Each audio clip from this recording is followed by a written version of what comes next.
Assalamualaikum warahmatullahi wabarakatuh. Perkenalkan, nama saya Anissa Yusria dari Prodi PAUD Angkatan 2018 dengan mata kuliah Perlibatan Orang Tua dan Masyarakat dengan materi Perlibatan Orang Tua dalam Pendidikan Anak Usia Dini dalam Berkebutuhan Khusus dengan NIM saya 86207181 524. Pengertian anak berkebutuhan khusus. Anak berkebutuhan khusus adalah anak yang secara signifikan mengalami kelainan atau penyimpangan fisik, mental, intelektual, sosial, emosional dalam proses pertumbuhan atau perkembangannya dibandingkan dengan anak-anak lain seusianya, sehingga mereka memerlukan pelayanan pendidikan khusus. Macam-macam jenis anak dengan berkebutuhan khusus.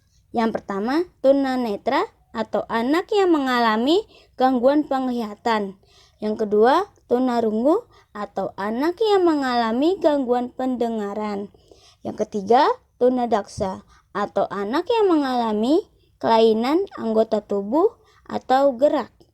Yang keempat, berbakat atau memiliki kemampuan dan kecerdasan biasa. Yang kelima, tunagrahita. Yang keenam, lamban belajar atau soft learner. Yang ketujuh, anak yang mengalami kesulitan belajar spesifik. Yang kedelapan, anak yang mengalami gangguan komunikasi. Yang kesembilan itu tunalaras atau anak yang mengalami gangguan emosi dan perilaku. Cara mengajar anak berkebutuhan khusus. Adapun cara mengajar anak berkebutuhan khusus adalah sebagai berikut. Yang pertama, bersikap baik dan positif. Yang kedua, gunakan setting kelas yang sesuai. Yang ketiga, bicaralah dengan jelas dan posisi wajah menghadap siswa. Yang keempat, manfaatkan semua metode komunikasi. Yang kelima, gunakan strategi pengajaran yang efisien. Yang keenam, utamakan dukungan teman sebaya. Yang ketujuh, manfaatkan materi pengajaran yang ada sebaik mungkin.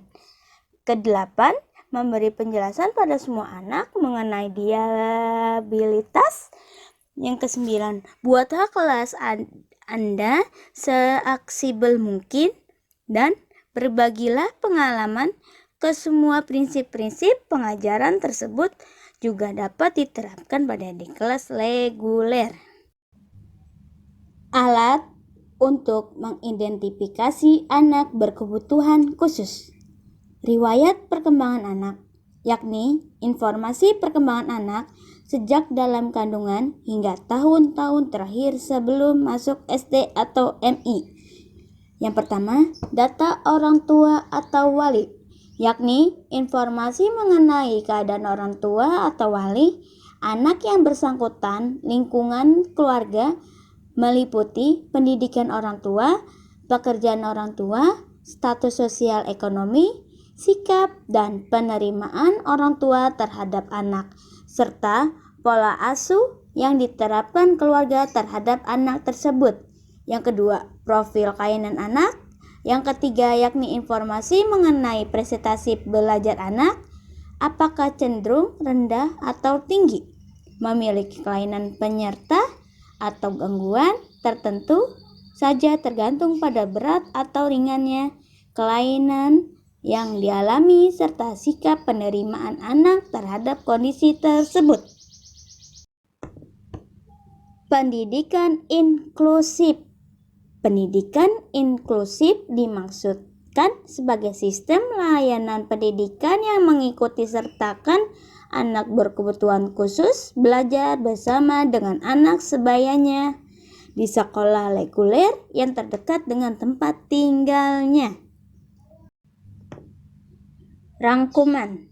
Anak berkebutuhan khusus adalah anak yang dalam proses perkembangannya secara signifikan mengalami penyimpangan baik fisik, mental, intelektual, sosial, emosional dibandingkan dengan anak lain seusianya sehingga memerlukan pendidikan khusus.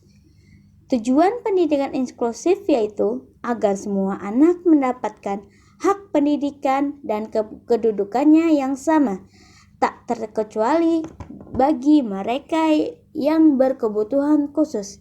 Sekian dari PPT dari saya, kurang lebihnya mohon maaf. Wassalamualaikum warahmatullahi wabarakatuh.